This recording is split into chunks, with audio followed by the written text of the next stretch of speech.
there's a real issue with 2,000 Mules and Dinesh D'Souza.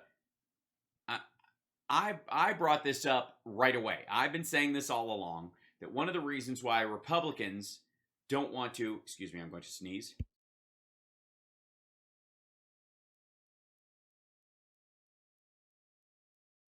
Excuse me, that was,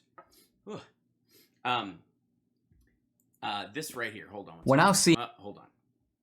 Now, one of the issues, that I brought up immediately and is everybody has a hard time figuring out with all this obvious, clear election fraud. I mean, for God's sakes, people, you're watching Hal Sparks Mega Worldwide, by the way. Like, subscribe, thumbs up, Venmo. If you're watching this as a clip later, there should be a give button down below if you want to support the show and you watch it at another time. It should be right below their little heart or something like that. You can support the show that way, or you can become a patron, patreon.com/AlSparks, or you can like, just like the channel, just subscribe, just do that. That would help immensely. All right, so one of the things I keep bringing up is the fact that the most logical reason, the Occam's razor, of why is it that members of Trump's own party seem to be more actively against recounting the votes or examining ballots than supposedly the Democrats that rigged the election. Every time it comes up, the people in charge who are trying to stiff arm the whole thing, in Wisconsin or Pennsylvania or whatever, are always Republicans. They're all basically saying, don't look, whatever you do, don't look under the hood. And the logic you can pull from that is, well, if the Democrats were like, don't look, we don't want you to do it, the recounts don't count if they find anything different. Like, Democrats aren't saying that. They're like, have your fucking recount, but can we get on with this, please? Whereas Republicans are like, whatever you do, don't look.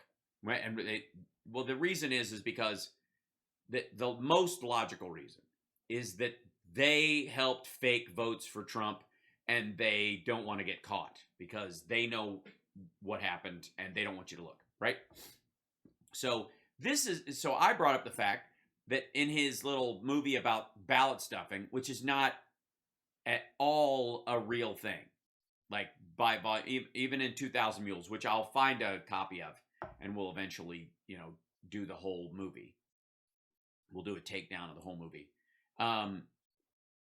One of the questions that is starting to come up in the criticisms of it is, how do we know the mule ballots were for Biden? Exactly. And I would like to answer that. They weren't. They were all, every last one of them, for Trump.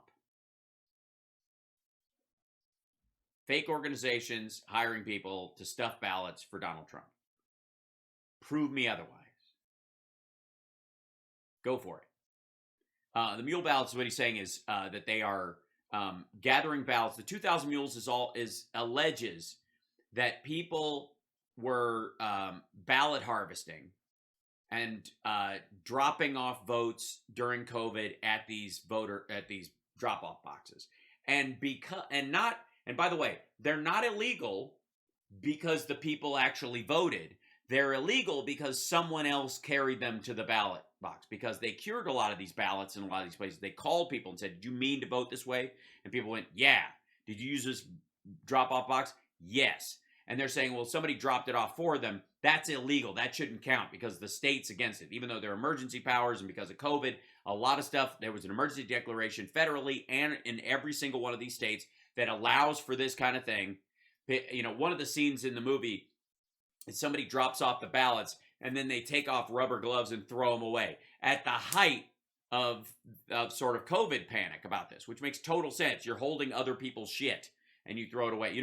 And they're like, and I think Debbie at one point in her talking about this goes like, what, they get back in their car and they're fine? Like, yeah, the inside of their fucking car isn't the problem. It's shit touched by other people. There were people spraying their fucking, mail down before they read it. Anyway, so here we go. Oh, did Cawthorn lose? McCormick winning against Oz so far. Oh, good stuff. The counselor's coming in. That's so good. We'll check on him before I leave. But let's look at this real quick. Because this is the question here is, how do we know the mule ballots were for Biden? And we'll listen to his excuse. Sort of 2 weeks into 2,000 Mules, a number of critiques in the movie. Initially, it was just the fact checkers, and the fact checkers clearly were out of their league. No, they weren't. They just called out the obvious bullshit about it, which is you're cherry picking where and when these people were, and you're saying, well, they're near this place, which is clearly a left-wing ballot harvesting center because we say so, because it was a Democratic headquarters or some sort of organization, and they were at these ballot boxes, and you're going to eliminate every other place they were at everywhere else and assume that those places are linked. They, A, had a very limited understanding of geo-tracking, and B, had a very limited understanding of Sorry, it was too loud. I bet your state laws, which vary on elections. And so, for example, they would say things like, well, vote harvesting is legal. Well, no. Yes, by the way, quote-unquote, vote harvesting was legal all through COVID in all the states, especially in every state that they have a problem with. And it was all under emergency powers. It was no big fucking deal at all. That's where they've been screaming about, they didn't have the right to change the laws. They didn't. They didn't have to. They didn't even have to change the laws. The Emergency Powers Act gave them the right. I've made this before. Like, if you had to have an election during a fucking flood and you had to bring everybody in to sign off on the changes, and half of the fucking state senators lived on the other side of the river, and all the bridges were blown out, and you didn't have the ability to change the law so that people could vote in their areas and then find another way they could bring they can only transport them in the state. They can't go outside the state during this. But there was a flood that went all the way through the state, and you'd have to leave outside the state's borders to cross over a bridge that wasn't washed out. They wouldn't need to change the laws around there because the emergency powers would allow them to do that. That's what this was. Vote harvesting is not legal everywhere. It's legal in some states, and even in states that allow it, the conditions are normally quite restrictive. So yeah, but they weren't in this case, and even the states where it was technically illegal, it wasn't considered vote harvesting. It was like people could drop stuff off because it was fucking COVID. So my question is for the fact checkers. Did you look at the ballot harvesting law in Wisconsin? Did you look at it in Michigan? Yeah. In Pennsylvania? Yeah. And all of it doesn't matter when it's put up against the Emergency Powers Act. Did you look at the nuances of these laws? It's the nuances, guys. The nuances of the law that they don't have to observe because we were in a fucking pandemic. No, the answer is no. So the whole movie is bullshit. Just from and 30-something fact checkers are kind of in too deep. And that became really obvious early on. But then there emerged a kind of second round of critiques, some of these coming by the sort of never-Trumper types or even the kind of GOP skeptics, you would say. Yeah, the Republican Party, you mean? I'm actually holding a very interesting article. It's in a publication called The European Conservative, EuropeanConservative.com. A very sophisticated and friendly, but not an uncritical assessment. And I think what I'm going to do this week is I'm going to take kind of day by day one theme, one fabulous point. Don't care. And try to address it. Well, maybe you should have addressed it in the film or had a screening of it for conservatives and go, what holes would you poke in this thing before we release it so we can do some reshoots and add that in so that we clear up those things because it's not clear, like a focus group. Fuck it, I'm kidding. And answer it. And the critics are, well, of course, there's Ben Shapiro. I mentioned Ben Shapiro the last time. Yeah, apparently Ben Shapiro did a takedown of the whole fucking thing. Doesn't like it. I haven't seen that. But of course, I didn't do a response to his entire critique. In fact, I've only seen so far part of the critique. Part of the reason is you're too busy. Like on the move all the time. Yeah. You and Debbie, I've seen you all over the place. You've been at that desk, and then I saw you at that desk. And then a couple days ago, you were at that desk. And then yesterday morning, you were at that desk. It's not so a desk. It's a table from IKEA. But I was at the American Freedom Tour on Saturday in Austin. I then flew to Milwaukee, where I was part of this big screening that Turning Point Action put on for the movie. Fascinating. 1,000 people there. I mean, 1,000. 8,000. Just under 1,000. They were wild. They They were were crazy. nuts. Standing ovations. Amazing. People had all brought all kinds of signs and so on. Yeah. So it was What were on the signs? You know, wipe out the unborn. I mean, let's go. a tremendous, almost a carnival atmosphere, but a carnival with atmosphere with some sobriety. Yes, a sober carnival. Not at all a gathering of QAnon nutcases Built into it. So I mentioned Ben Shapiro. There's apparently a woman named Crystal Ball. I mean, I don't know if this is her real name. Yes, you do. She's Crystal Ball's on. Like, what's the show that she has with the other guy? Now she used to be on the Hill, and then they moved. Crystal Ball, really? What is this? A stage name? Or here's the other possibility. Her last name is Ball. Ball is a normal name. I mean, Dan Ball of One America News and so on. Her parents just thought, how about Crystal? The other was they're having a little joke at our expense. I don't know if that's what it is. But anyway.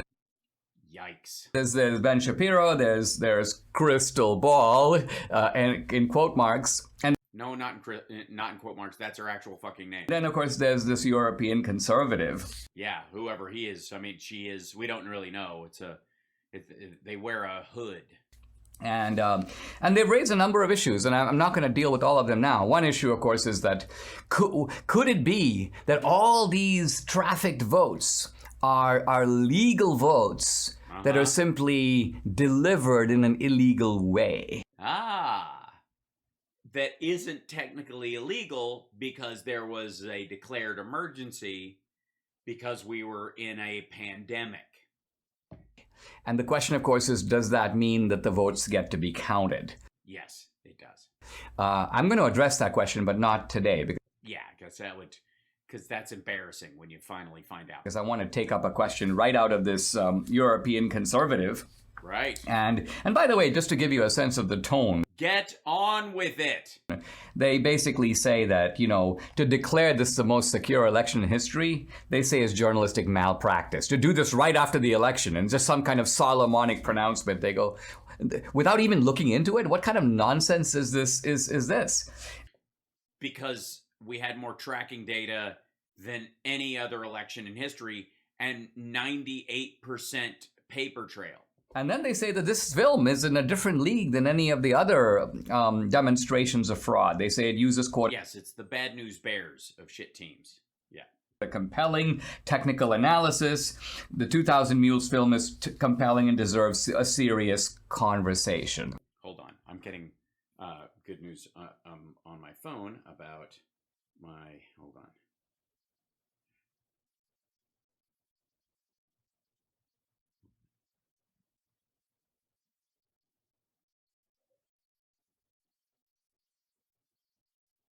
Awesome.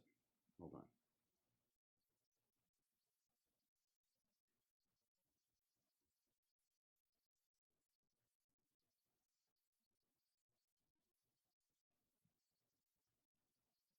Aw. Hold on.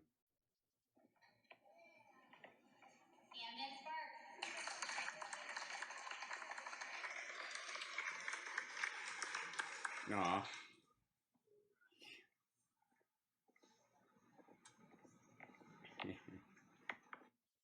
Camden has a fifth grade leaving ceremony, so I just get pictures of it. So, and then they go on to raise a couple of amazing, by the way, for real points. And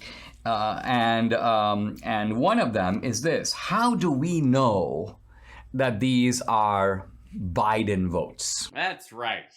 How do we know that these are Biden votes? Sorry, may I reframe? How do we not know that these are Trump votes? Because that would seem abundantly obvious. Because the critique is addressing what we do in the film, which is we kind of do a measure of the harvesting, and then we treat those as fraudulent and illegal votes and subtract them from the Biden total. And right. You automatically assume they are fake votes for Biden. And why would that... I'm sorry, I'll turn my audio up. Check. Is that a little better? Sorry about that. So the question raised here is, well, how do we know those were Biden votes? They weren't. They were Trump votes. Now, let me say how we can't know In other words, one way to find out would seem to be to go look at those ballots. Right. And we can't do that. We can't. Well, no, you could go knock on doors. I would love for Dinesh DSouza to go to these areas and knock on doors. Do that for the simple reason, actually pointed out in. And by the way, they did do that. They canvassed in all these areas to make sure, and they did enough of a swath where if there was this kind of mass vote harvesting, you would have seen it, which is how they knew it was secure. The movie, that once the ballot is taken out of the envelope has the name, the envelope has the signature, the envelope has the address. There's nothing. Oh, so there were signatures verified on the envelopes. Good to know. Ballot only has the vote. It doesn't have any name. It has no other distinct. Right, because of the right to privacy when it comes to your vote. Wishing mark. Hey, 666 likes already. We got more than that in the chat room. If you feel like supporting with a $6.66 super chat to help us buy 666 Fifth Avenue, I wouldn't turn it down. That'd be lovely. Thanks, guys. Super chat. All right. So we can't do it that way. But thanks, Lulu girl. Here are 4 reasons Thank you, Joe. to believe that these are Biden votes. 1, the mules are Antifa BLM types. They're black, is what he means. Which, by the way, if he saw security footage of Candace Owens, he would say she was a BLM type. Just so you know. That's demonstrated in the movie. They're no. recruited, they're far left-wingers, and this is not exactly a population of Republicans or conservatives. Number 2, the organizations involved, the so-called stash houses, all far-left organizations. Again, we didn't... These so-called stash houses. No proof that they are stash houses, just call them that. Put a list of them in the movie. I have the list, so does True the Vote. True the Vote is happy to supply that list to... Yeah, just if you want to see the list, just ask for it. But, I mean, we're not going to put it up. Law enforcement. Number 3, this examination was conducted in heavily Democratic cities where, by and large, there's no Republican in sight. I see. So, in those situations where it was like Trump was complaining it was 97% Biden in these areas. So the 3% votes should have never happened in the first place. And there would be every reason to believe in these heavily Biden areas that were black, largely, that 3% were just stuffed ballots. They were added Trump votes to try and puff up his popular vote so he wouldn't lose the popular vote again last time, like he did against Hillary, which is embarrassing. We're talking here, for example, about inner city Atlanta. Mm-hmm. What's something distinct about the people in, quote, inner city Atlanta? What is, I can't think of it right now, but it's, We're talking about inner city Philadelphia. There's something about inner city Atlanta where I would you say in general that the people who live in both of those areas in general are what you would call BLM types? Yeah, we're talking about Milwaukee. We're talking about Detroit. Yeah, inner city Milwaukee. Inner city, well, all of Detroit. We're talking about heavily urban Democratic areas. Now, there's some suburban areas that are looped into that. Yeah, there's black dentists. But this is not Republican country. Right, which is why you go there and you stuff Trump ballots in there to try and shore up, because there's people are like, well, it's not going to be 100%. It's got to be a little bit. So you add a few in every district because you know you're going to lose the district, but you can add the popular vote, spread it out over a wider swath. And the 4th reason is who won? In other words, when you're doing shenanigans to get your side over the top, you don't always win. One way to figure out who's doing the shenanigans is by looking to see who crossed the finish line. And yeah, that's not evidence. As a matter of fact, I would argue there was every reason to believe, according to the polls, that Trump was losing horribly in a bunch of these areas, and he managed to make a reasonable showing in some cases closer to his 2016 numbers that you would view as suspicious, obviously. We know the answer to that one. In fact, Biden seemed almost serenely confident from the beginning. Right, because the polls showed this, and Trump was going to be embarrassed by how he was going to get wiped out. So all the more reason for his vote riggers to drop off stuff in all these areas. That without campaigning, he had this sewn up. And evidently, in a manner demonstrated by 2,000 mules, he did. Dun, dun, dun.